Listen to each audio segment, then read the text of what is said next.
Hello, everyone, and most welcome to Heidegger 1793. We will today continue the formally started 1791 of the threat of empire, monstrous hybridity in Revelation 13. And do remember to do the proper monkey to go down to the chair. Apparently, I forgot to mention that. And we left off at page 112.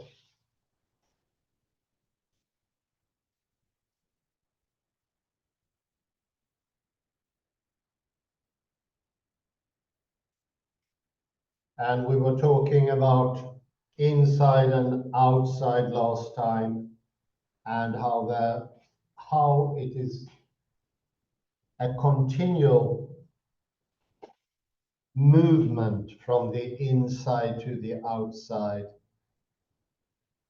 and also the opposite. And that is continually happening in every text, in every action, even in our bodies as such. The soul can only come out when due action is connected to the doings of the soul.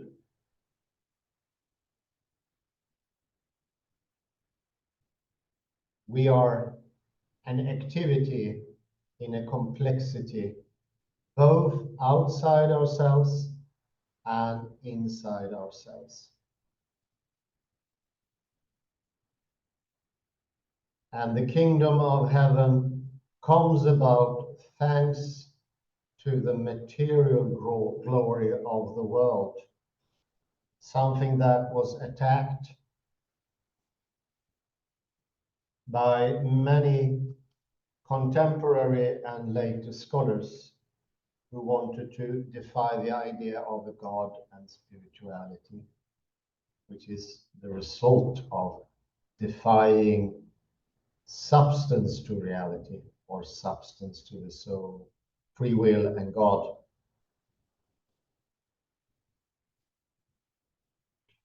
Those people could be likened to the monsters of the east or the west, or under the sea.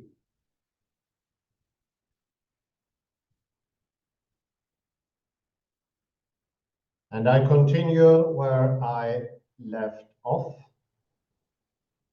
Last paragraph on page 112.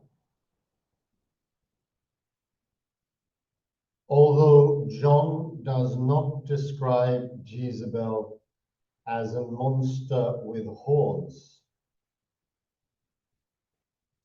he uses language to connect her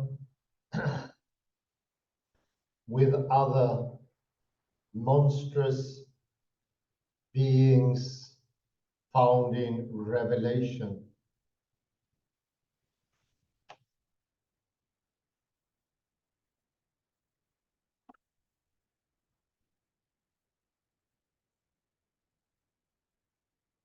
Thomson has noted this phenomenon elsewhere in Revelation, where John uses homologues to connect seemingly disparate people, objects, and divine beings.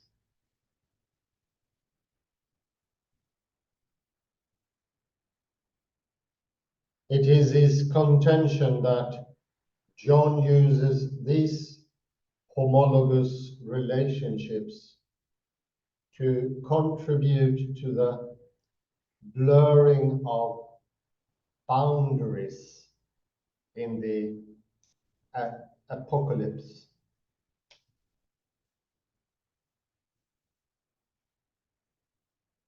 when applied to the figure of Jezebel,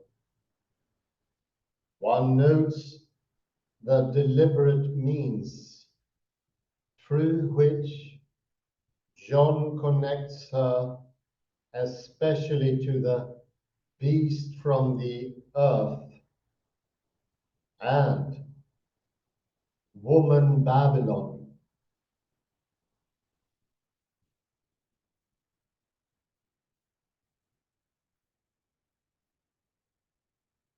This paragraph we can take in one go, the rest of it. John accuses her of leading astray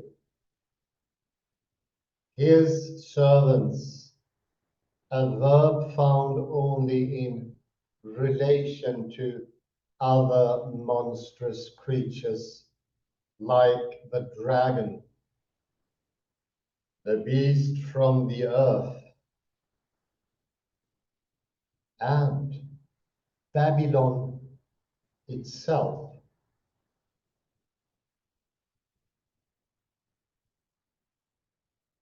John further encourages his readers to associate Jezebel with the beast from the earth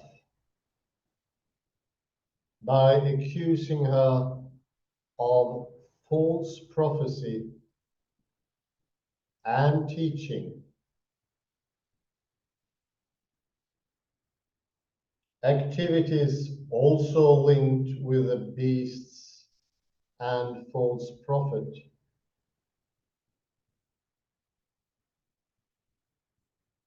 Jezebel is specifically blamed in Revelation 2:20 for encouraging the community to practice fornication and eating food sacrificed to idols.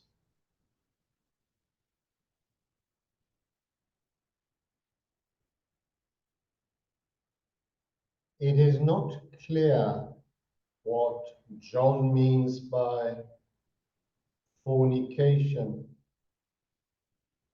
but it is unlikely that literal sexual promiscuity is the issue.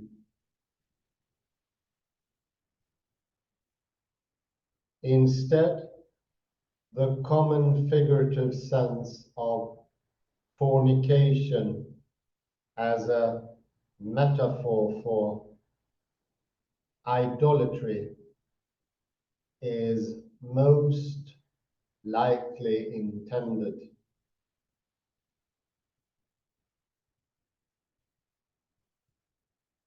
The links between Jezebel, the beasts, and the woman Babylon are numerous and intended to convince John's audience that Jezebel is not only a false prophet, but her openness to Roman culture is placing their community at risk.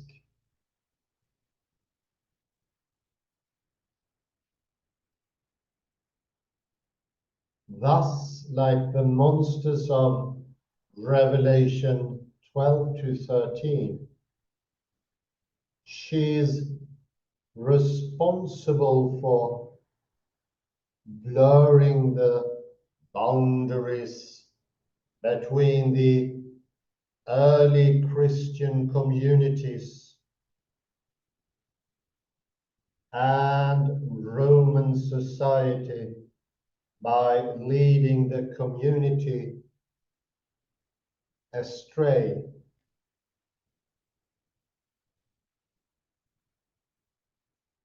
in his visions of the beasts in Revelation 12 to 13. John rips away the barrier between the earthly and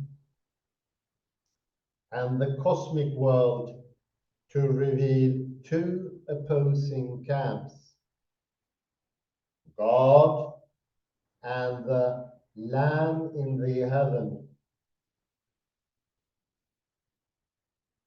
and the chaos induced by the arrival of the beasts.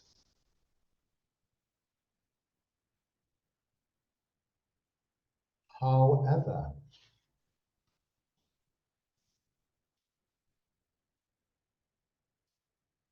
though John unveils these cosmic boundaries, it is for the purpose of creating a sharp division between his teachings and those of his rival Jezebel regarding their opposing views of living under empire.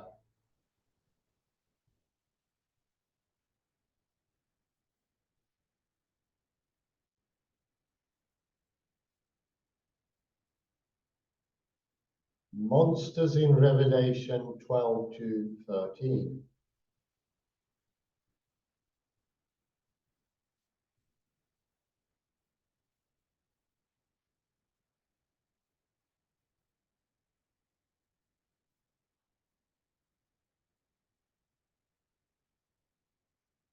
Monster theory allows one to read a culture and find out what is considered taboo and other and other by analyzing their use of monsters.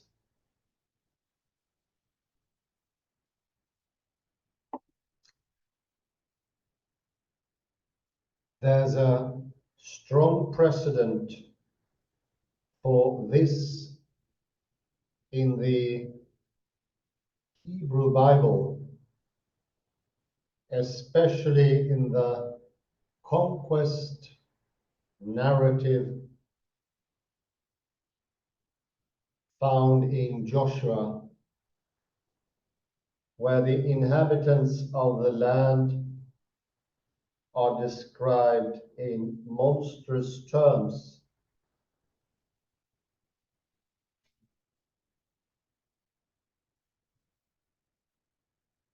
Likewise,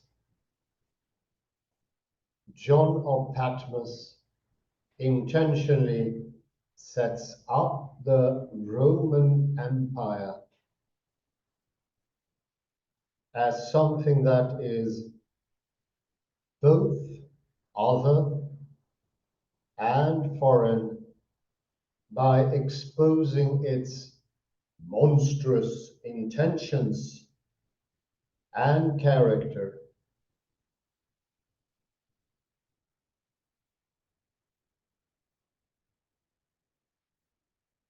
The rest we can take in one go. All the monsters featured in Revelation 12 to 13 represent the extension of Rome's authority and power on John's community.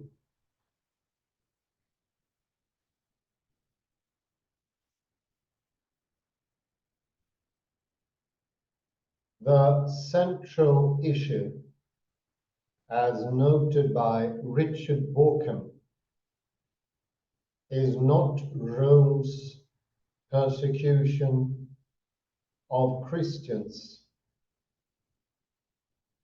but its own divine pretensions that place it in opposition to the early church.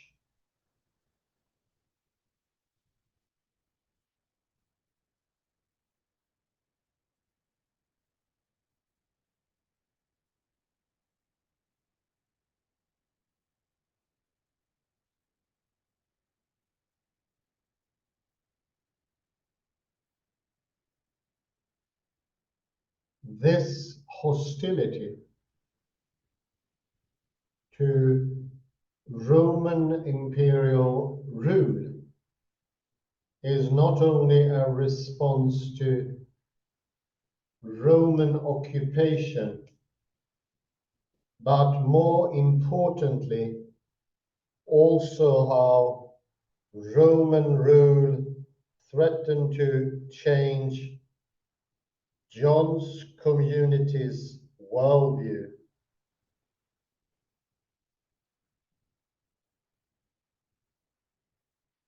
The threat facing John's audience, as perceived by him, was not the invasion of Rome,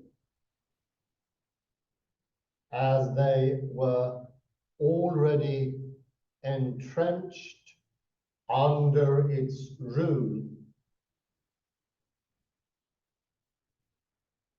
but the extension of the Roman imperial cult into every aspect of their lives.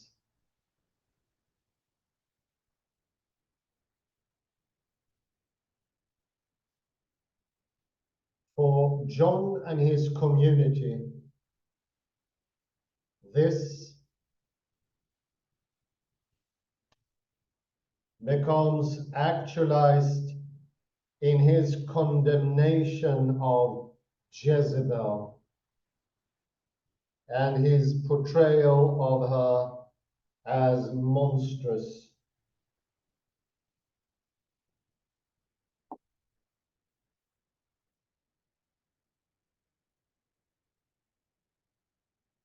In Revelation 13, John crafts new monsters from older models to symbolize the power and persuasion of the Roman Empire. It is common in monster theory to speak of a monster as difference made flesh that refuses to fit into normal categories of classification.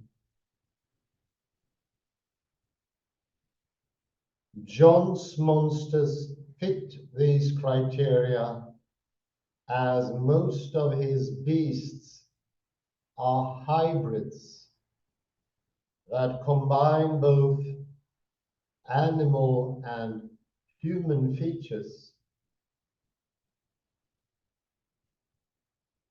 However, what is monstrous is not always obvious upon first observation, as the monsters can sometimes be mistaken for the original subject.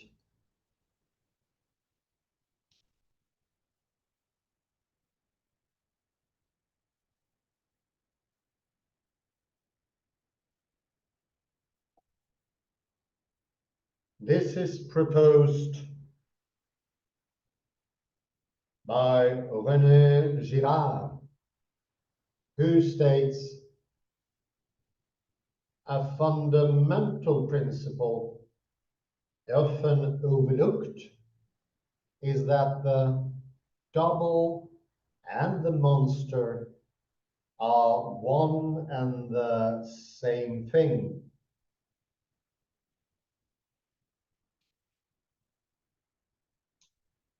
For Girard, conflict arises not only because of differences, but also due to sameness.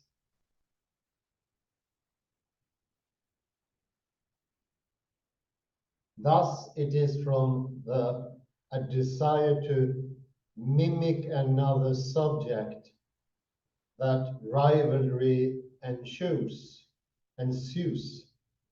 and conflict results.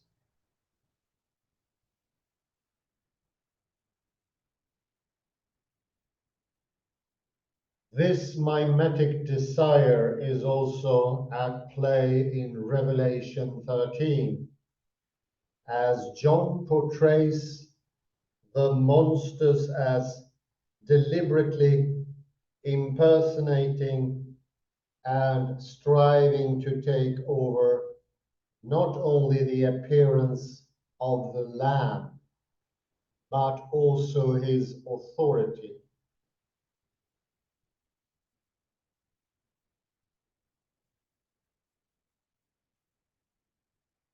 The seer's principal method for highlighting the deceptive doubling of these beasts is that of parody.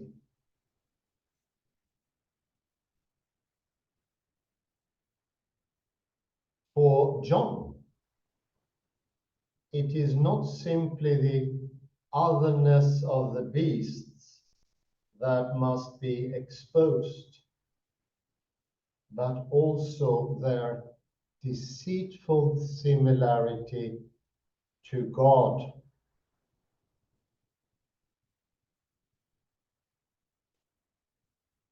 He recognizes the immense lure of the Roman imperial system over his own community and uses chaos and monsters to expose the incompatibility of serving both God and Rome through the use of parody and sarcasm.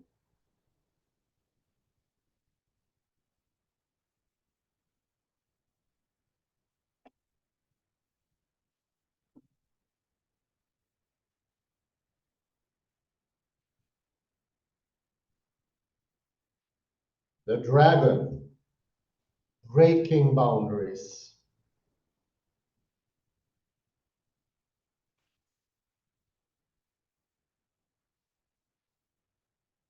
The book of Revelation can be divided into two major sections.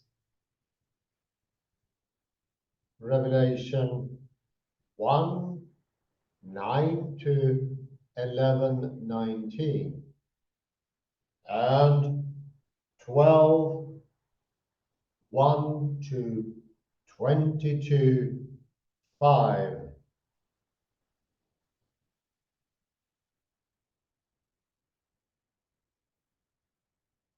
This division is particularly helpful when examining the relationship between John's indictment of Jezebel in the first section and the links he draws between her and the beasts, especially in Revelation 12 to 13.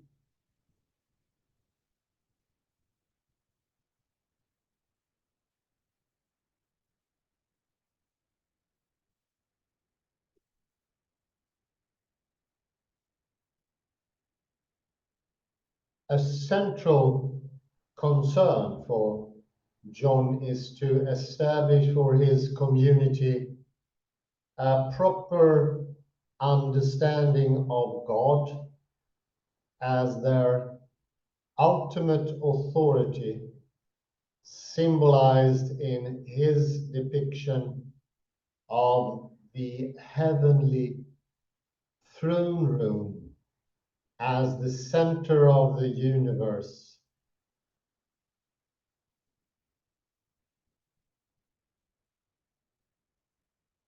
In contrast, Jezebel, the beast, and their followers are oriented towards Rome as their symbolic center.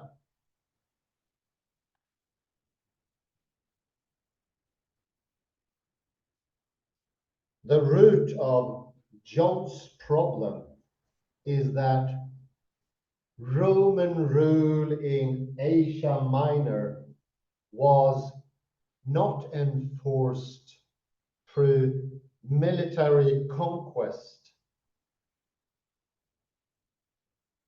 but through indigenous support. The local elite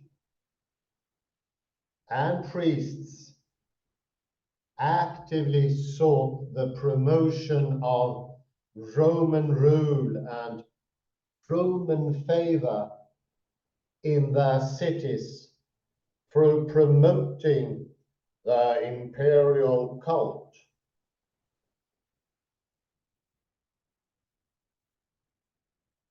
Though the cities of Asia Minor were considered to be on the periphery of the Roman Empire, they were oriented towards Rome not only economically, but most especially also in the worship of Rome personified as a goddess.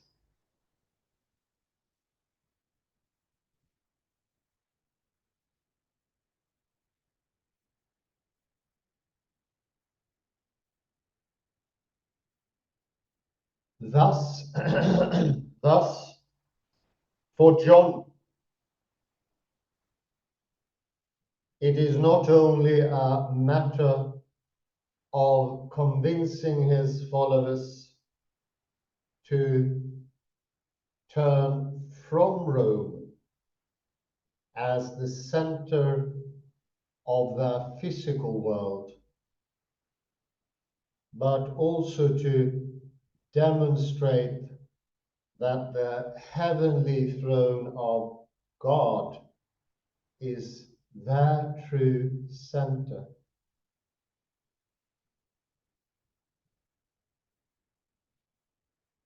In addition, through the actions of the dragon and the beasts in Revelation 12 to 13, John uncovers an alternate reality where the authority of Rome is not limited to the physical world, but has its roots in the demonic realm.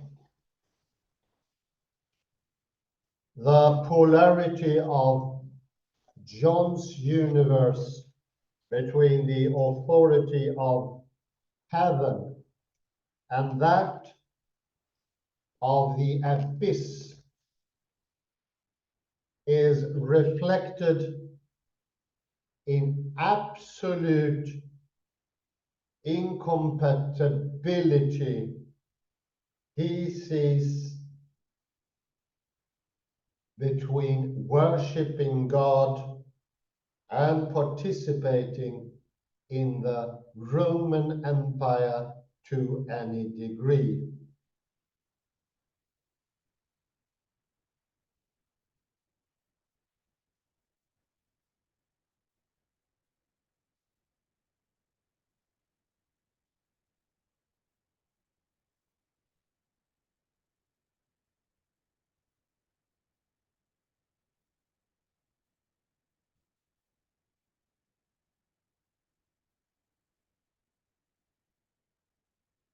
The first monster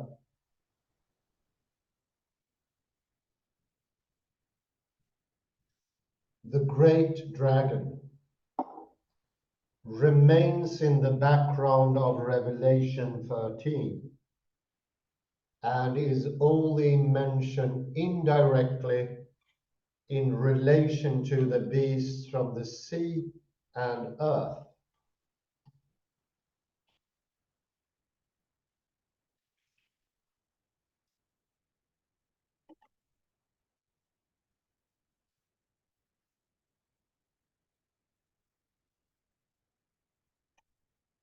Revelation 12 ends ominously with a dragon standing on the sand of the seashore, gazing at the arrival of the two beasts.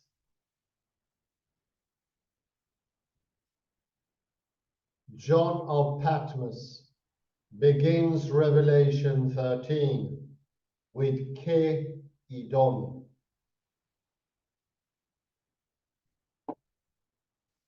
Directly linking this chapter with the end of Revelation 12.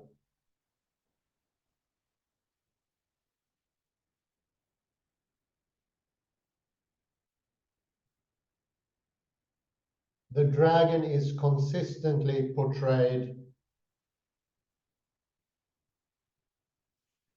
as one opposed to the Lamb, whose main mission is to cause discord among those loyal to God.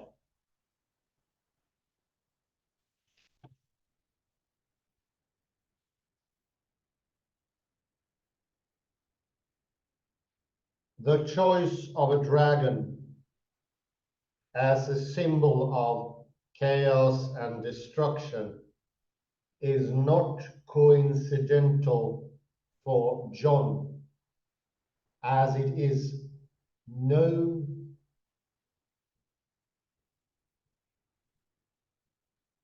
throughout the ancient world as a destabilizing force, especially against the gods.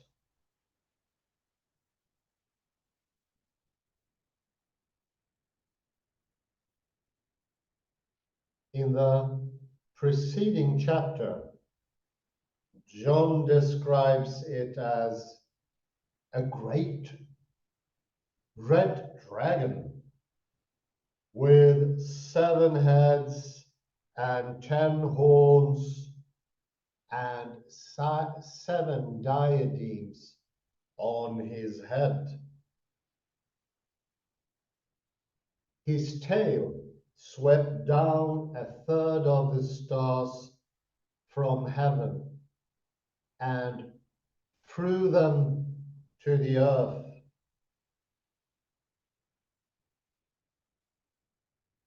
Unlike the rest of the beasts of Revelation 13, the dragon is named and identified by John.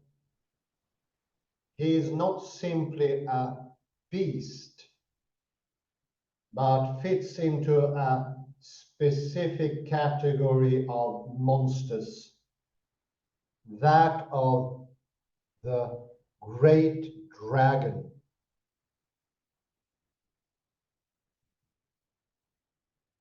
John focuses on definite aspects of his physical appearance to emphasize his threat. His immense size, megas, and the color red, and his 7 heads and 10 horns.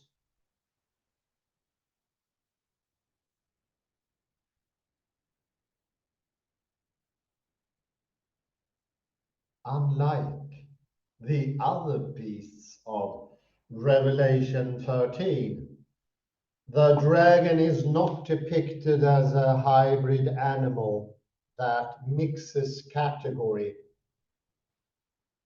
One might state that he is relatively pure,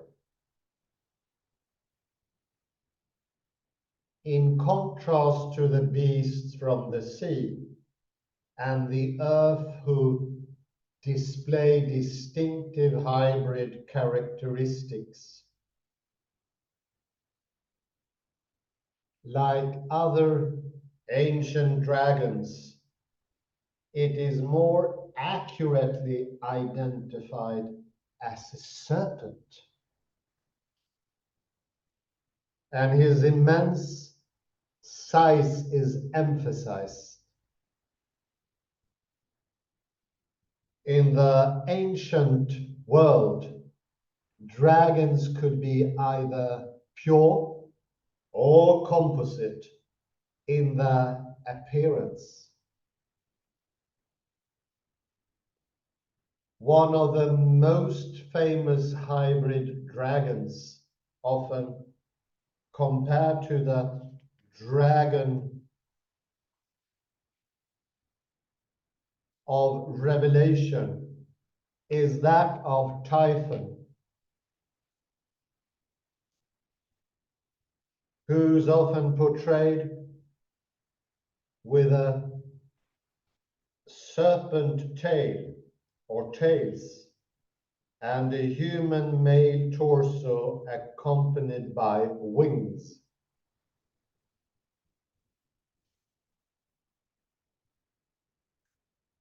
This lack of hybridity does not make the dragon in Revelation less monstrous, but instead John demonstrates that its pretense of purity increases its threat to the community.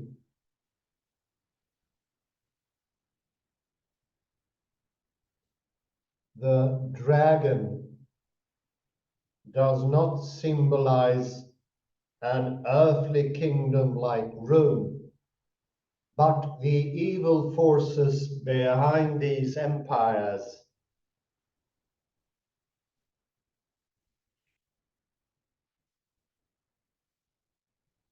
John clearly sees it as a rival to God's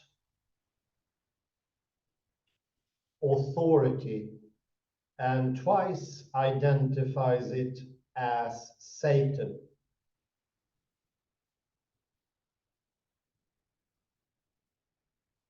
This deceptive purity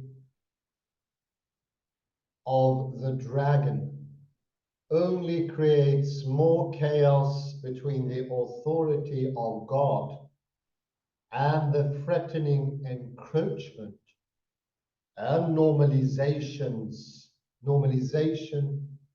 of the monsters in the lives of John's community.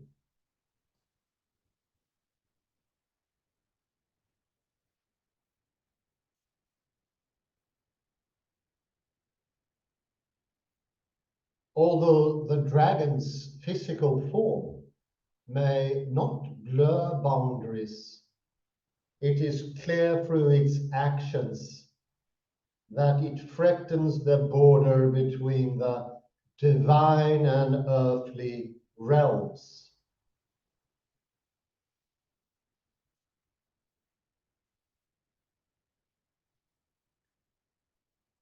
In the ancient world, beasts and monsters live on the periphery of civilization, either in the depths of the oceans, in forgotten caverns,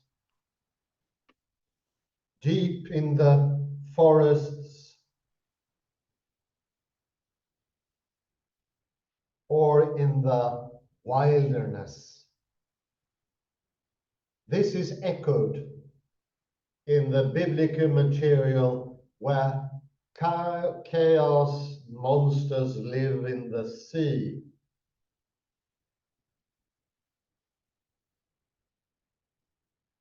And demons and spirits are relegated to the wilderness.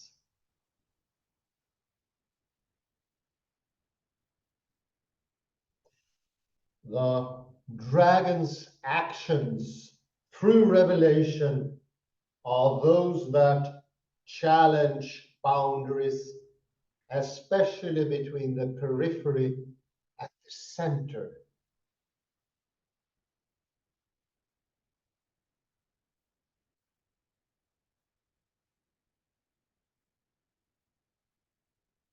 For John, the center of his universe is neither Rome nor Jerusalem, but the heavenly realm, especially the throne room.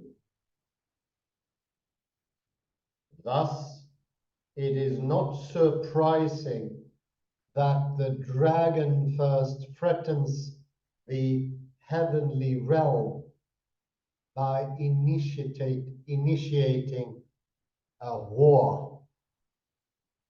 The previous scene of order in the heavenly throne room, we can leave, is temporarily under siege by the dragon who sweeps down a third, and now, of the stars from heaven. The attack by the dragon is repelled, and the order is restored, as evidenced in verse 10. Then when a voice reveals, "Now have come the salvation and the power and the kingdom of our God and the authority of his Messiah."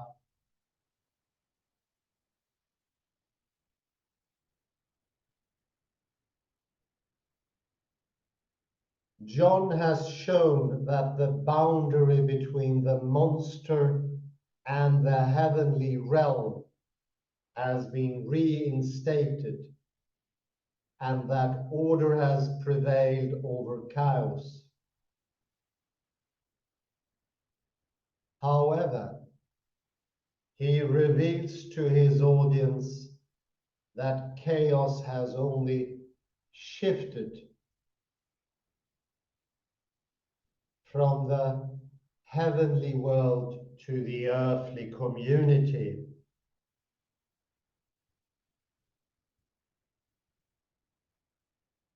The dragon now seeks his revenge by pursuing the woman into the wilderness and later making war on her children.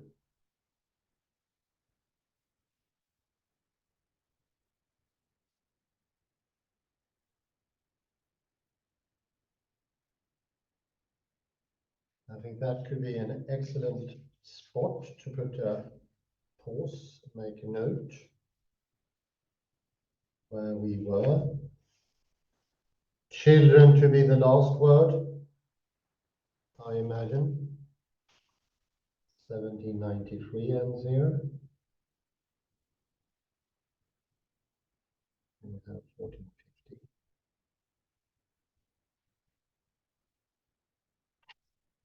Her children, and making war on her children. Indeed. What can you say? What is worth noting here? There is a heap of quotes here, and a lot has connection to the previous lectures, and I would especially recommend 1792 in this connection, where we realize that a thinking is also a doing. It's the doing and the thinking together. And do remember the hint that we also had here, that the devil or the beast is now among us. It's no longer hidden, no longer down in a dark cellar or hiding in some innocent looking person. No, it's in the midst of us, in the community, in the parish. A hint of that you can find on page 115. Or we could do, yes.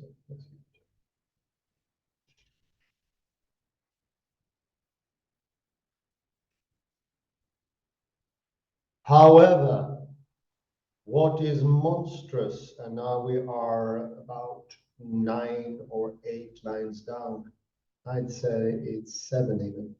However, what is monstrous is not always obvious upon first observations, as the monsters can sometimes be mistaken for the original subject.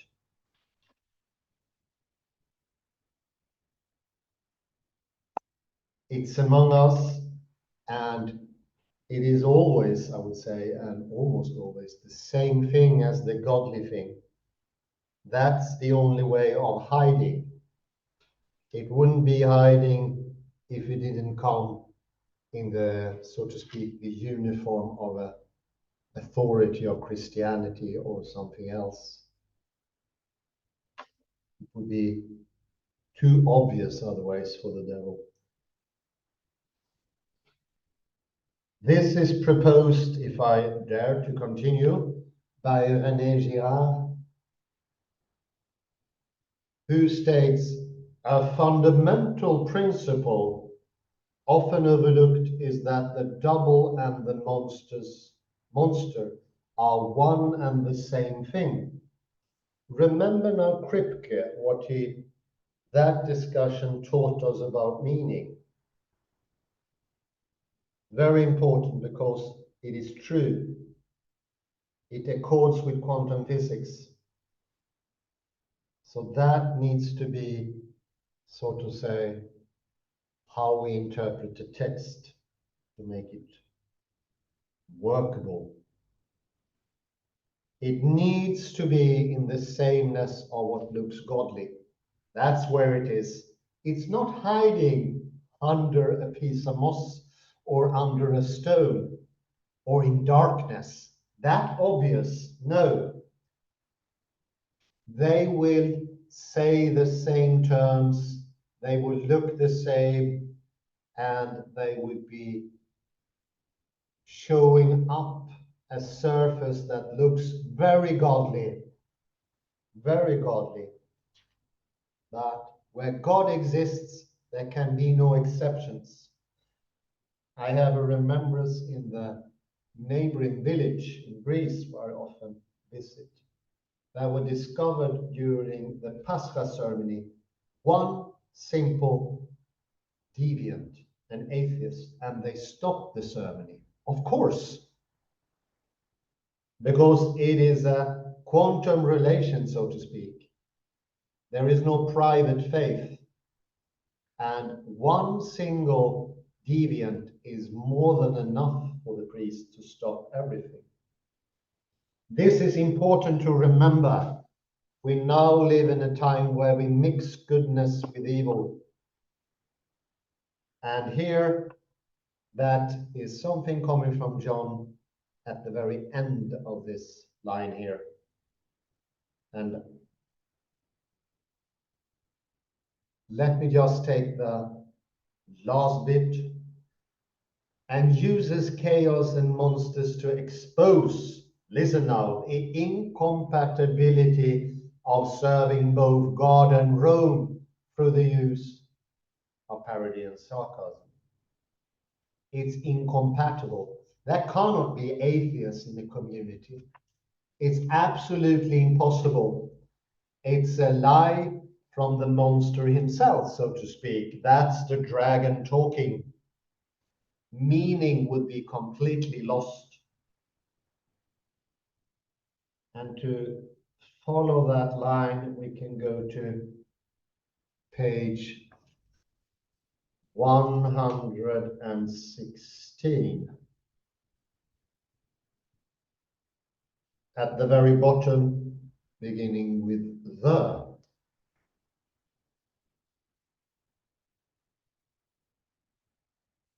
The dragon is consistently portrayed as one opposed to the lamb, whose main mission is to cause discord among those loyal to God. And how is this discord created? Well, it's always created by contradictions. superficial ones, between inner and outer, between black and white, and it's on the other page. It's continue on the next page. There we go, sorry. It's 117. The devil always constructs contradictions that are superficial and betrays what they do. They are for the simple-minded to believe. If I jump from one contradiction, almost like Bertrand Russell, jumping from one contradictory philosophical inclination to another, and doing that all the time, I would be liberated and free from evil. No, it's the jumping and the contradictions that is the evil. Because your direction will be obfuscated, it will be barred. It is like if you walk on a path, imagine that you are the beast or the serpent and you walk a path and you constantly, physically, in your doing, deviate. You go to the right, you go to the left. It's not so much which path you walk as an essentialist would have it. It is the directionality of the path. And if you stir from the direction, that's the problem. That could be called the evil or the bad or the non-functioning.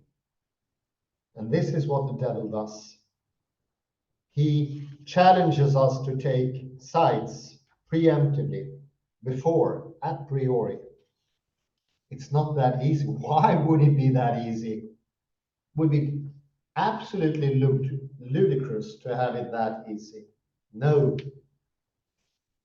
As will be shown clearly on the next page when we continue.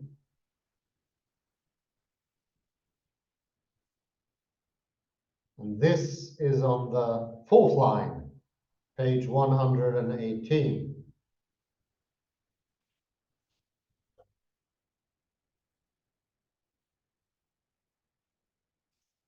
The dragon does not symbolize an earthly kingdom like Rome, but the evil forces behind these empires. It's not the empires themselves or their doings, it's the forces. John clearly sees it as a rival to God's authority and twice identifies it as Satan.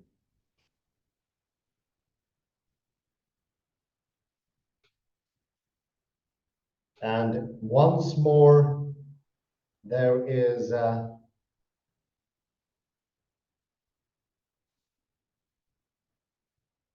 reference to the dragon's actions. If you go down to the second paragraph, please, Kalle, and 10 lines down, or 8.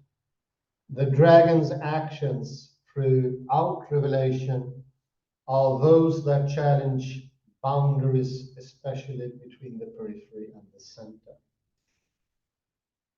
That's the equivalent of departing from the path to having an oversimplification of black and white. That's the devil's doing. That makes you say, I should go to the right because that is more good and evil is on the path that I walked. No, it's the action that counts, your directionality. And as we can see on the very last 2 sentences on page 119,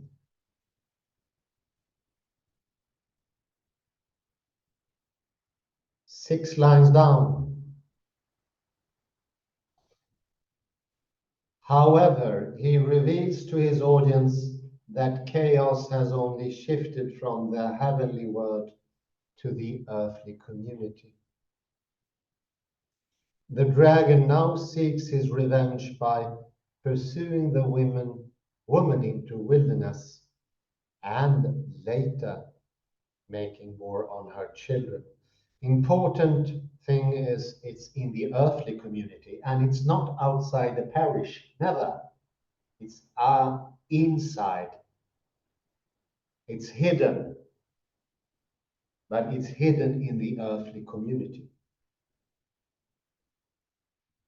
And it objects to the Klein bottle, it objects to clear directionality.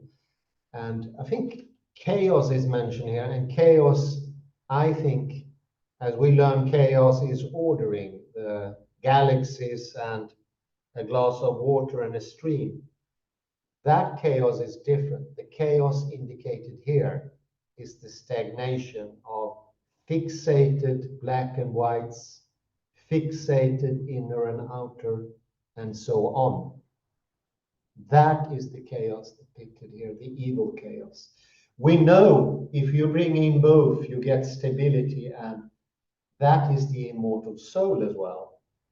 When everything is into it, we are cooperating to make in our doings the godly and the good things strong, even stronger. My dear colleague, Kalle, please jump in. Let me go to page 10 in the PDF, 116 in the printed version. First line. The book of Revelation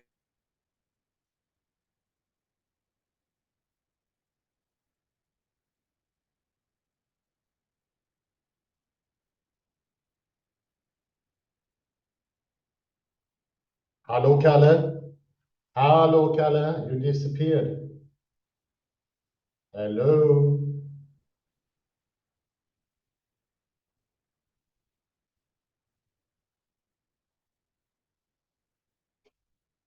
Can you hear me?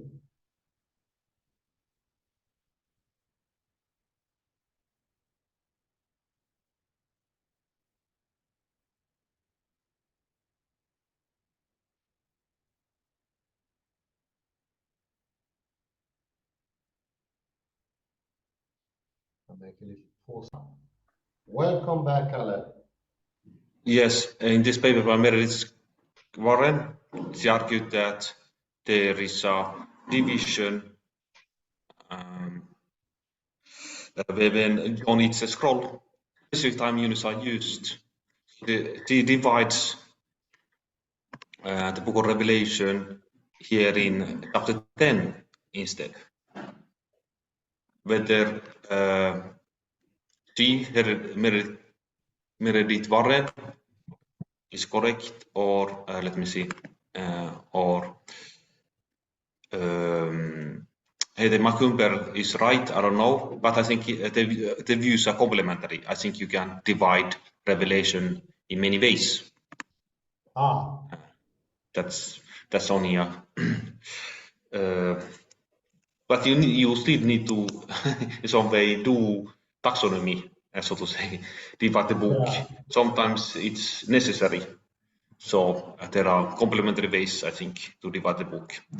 Anyhow, let me leave this argument about taxonomy, and we could go to to page 9, the PDF. So as I think the great takeaway is also that what you mentioned. What is monstrous is not always obvious. I thought it was a good one, yeah. Upon first observation, as the monster can sometimes be mistaken for the original subject. So this is excellent to great done, Heidegger Macumber. And then another great place is on page 11 in PDF. Let me see. 17 in the printout version is Dragon is not a hybrid. Let me see.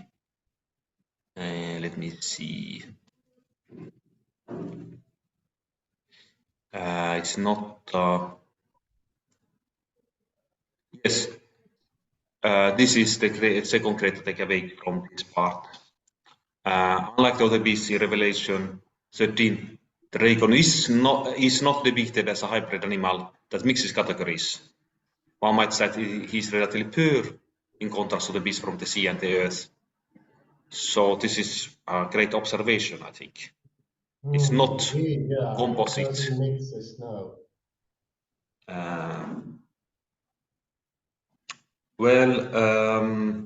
And yes, I think there is another great keyword. It's parody. But what is really parody? It's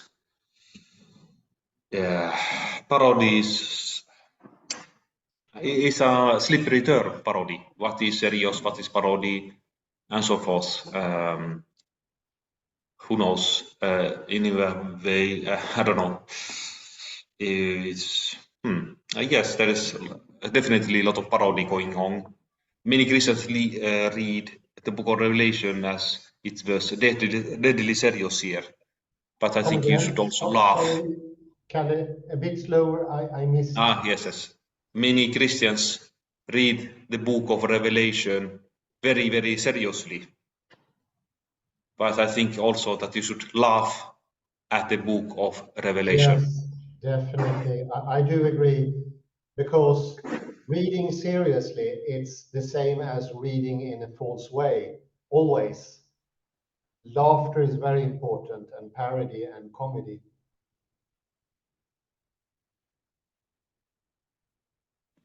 Well, Hans, perhaps we should end there. Yeah, For today. nice point. I say thank you very much, Kalle, for your excellent comments as always. And humor is good. And it's also parody and sarcasm, which makes it even more interesting. I didn't know that that existed, but at that time. You do get surprised. I will do a sarcastic laughter. Yeah. And I'm still thinking of what the teacher said to me the other day, that you can have an examination of the heads of people to tell them whether they like a lecture or not, or oration, or some sort of speech. And I think that is definitely the serpent talking, to be a bit sarcastic. It's absolutely horrifying that my soul, you can just put electrons on it, and then you can tell whether I like something or not. Yes. It doesn't get any more devilish. And I think that in a way is the enemy, but we shouldn't treat it as an enemy. We should treat it with compassion and sort of inform it instead. Well, at least. And I doubt that any artificial intelligence now or in the future will be able to handle irony, parody, and things like that I think with satisfaction. that will be devilish. That will trick us into believing they can handle irony and sarcasm. But as we know from Kripke and Wittgenstein, it is in the end impossible, because they can't carry a soul. They can never do that. It doesn't matter that most of the authority accepted. When I studied neurolinguistics, cognition, there wasn't a single soul in that area who thought that a computer could replace a human being and be as soulful. And that view, I'd say, shared by everyone. The church today accepts it too fully. I remember my old priest saying, well, the soul is a complicated computer.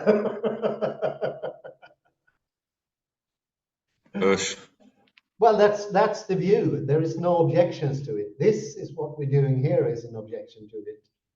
But yeah, you say, it's scary, but it's in the midst of us. It's not outside of the community. It's inside, definitely. And I am 100% sure, as you say, parody and humor is very helpful, because one of the tricks that the devil is using is the lack of humor. He's too serious. And I think that is a very clear giveaway. And speaking of humor, we are all familiar with Charlie Chaplin's Hitler movie. And, yeah. dictator from 1940. Yeah. The movie was, of course, forbidden in Germany. Yeah, I can well imagine. But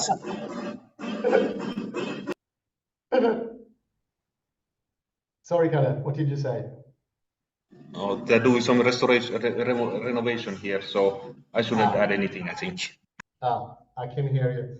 No, both Hitler and Mussolini hated humor. He only accepted once, and that was in Cologne, in the yearly Fasching or Carnival, where they depicted Hitler as a dumb rabbit or something like that. And he wanted to stop the carnival, which is, of course, is a Christian celebration. But if he would have done that, that would be the end of Hitler, somebody advised him. So he accepted it. But that was one of the few times that humor were accepted in, I would say, the evil empire of the Third Reich. I'm sorry to say that, but I think that is pure evil, as pure as it can get. The Third Reich and the lack of humor. Well, we should end there. It was nice. Thank you very much, Kalle, for your insightful comments. Thank you, everyone, for listening in, and have a very pleasant morning, day, or afternoon. Bye-bye for now.